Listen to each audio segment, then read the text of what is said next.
Hello, I'm Charlene Stevens, City Administrator for the City of Cottage Grove. Joining me today for Council Update is Councilmember Dennis. Today we're going to be talking about some of our holiday events and holiday lights.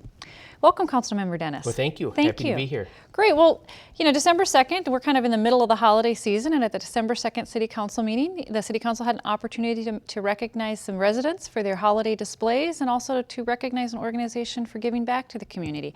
You were one of the judges for the holiday displays. Can you tell us a little bit about who else was on the panel and how many applicants you had, or how many nominees, I guess is a better word? Absolutely. Well, we had a phenomenal time going out. It was Molly Petraszewski, Mayor Bailey, and myself.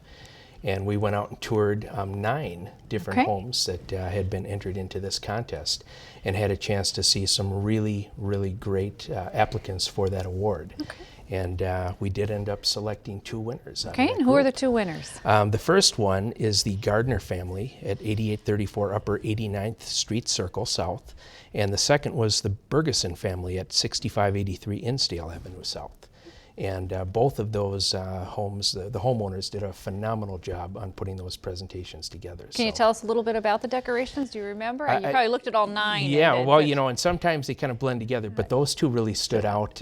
We kind of looked at the theme to see, okay, how did they have things displayed? You know, were there teddy bears together, or Mickey Mouse, or Santa, or whatever it was.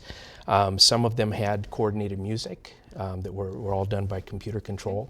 And we just thought that those 2 really stood out and did a great job. And this is what year is this for the city doing this at? This is actually the 7th year, I believe. Right, and every year a few more nominees and such. Yeah, and it's nice to see that, and we hope that as we go through time that list gets bigger and bigger. Okay, great. And there's still an opportunity for people to go out and look at those. We tried to actually do the contest a little earlier in the year so that people would have a chance to know the winners and go out and take a look at their displays.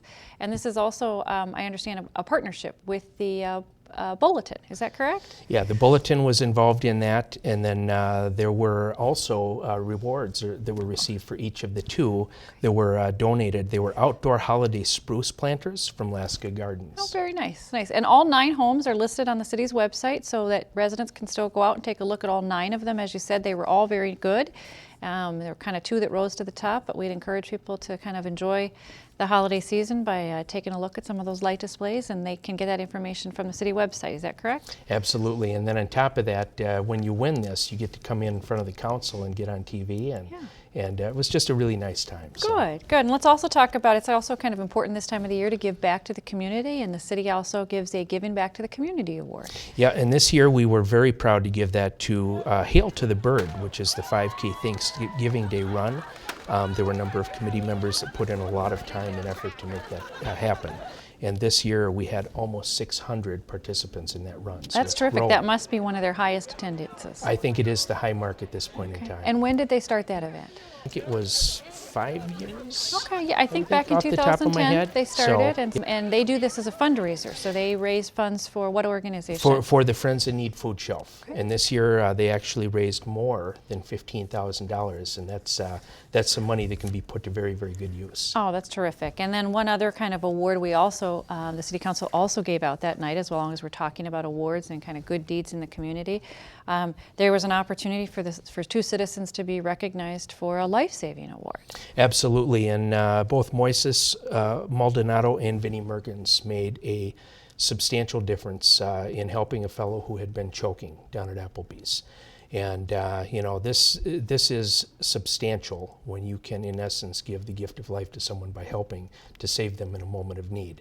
And both of these gentlemen were very quick in their response, recognized that there was a choking condition going on, and saved this fellow's life. And that's it's amazing. Yeah, and they were able to respond even before our first responders were on the scene. And yeah, so and it's crucial in those moments because my background, I was an EMT for a number of years, and you have literally several minutes is all you have.